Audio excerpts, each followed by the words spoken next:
was thinking about trust. Is trust needed for...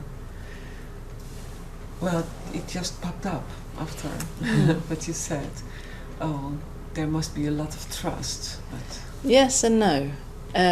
Because this word trust can also be hijacked by the thinking and turned into a kind of a trying to trust, or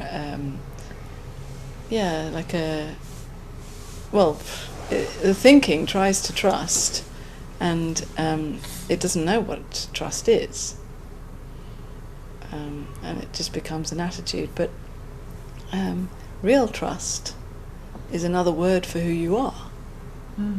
You are already trust. You don't need trust. Yeah, exactly. You don't need an attitude of trust because you are already trust. And if you think that you need to trust, you're not trusting, you know? So, and the reality is that you can't not trust. You are trust. You know, but most of the time we're pretending as if life is very scary, and as if we need to really hold on tight and control it all, and you know, as if we don't trust. But in acknowledging who you are, you can see that there's only trust. But the process that seems to happen in time is that this human experience needs time to trust more and more.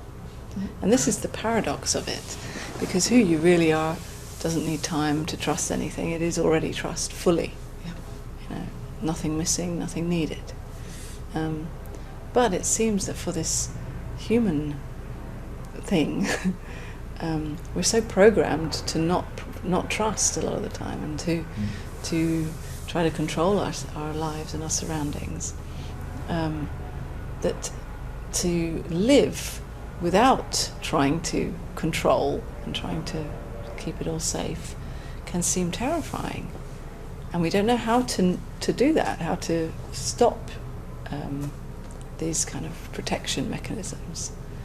And in my experience, it seems to happen in a way that when you're acknowledging the bigger trust that you really are, and you're identifying with that more and more, there's more seeing that actually in my lived experience I can live like that also. But it seems to happen just through life experience. The more you see that it's okay, you know, to take that risk, to, let's say, expose it you don't know, for example. At first, the first time you expose that, it can seem terrifying, because it can feel almost like you're going to die if you expose that. But you do it once and you see, well, actually, I survived. So, you know, in your lived experience, in your daily life, trust starts to grow. You know, trust that that you can live as the one that you really are. You know, so it's not through a trying to trust, but it's more through an identifying with the trust that you are. The trust seems to seep into your daily life, you know, by itself, not through any trying. it's clear, yeah. It's a difficult one for the thinking to grasp, or it's impossible, because the thinking wants something to do. You know, I need to try to start, and I need to try to trust, and I need to practice trusting, or bring trust into my life, or something like that. You know, but it's more seeing that actually the thinking can't do it. Then let's just trust, and feeling whatever is here, and seeing actually I can live like that. Yeah, it's also in some spiritual circles they talk about love, trust, and all those sticky things. Yeah. You know, that it's nothing to do Yeah. with that. like cotton candy. It happens a lot that Yeah. it seems to be very spiritual to be like that. Yes, yes, yeah, and it's a lot of misconceptions, really. Yeah.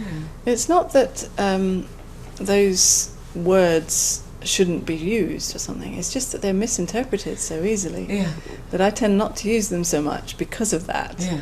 And some people think that the way I express things is very dark, you know, because I'm not using words like love and bliss and trust and peace and all that. But I find that, you know, those words have been overused.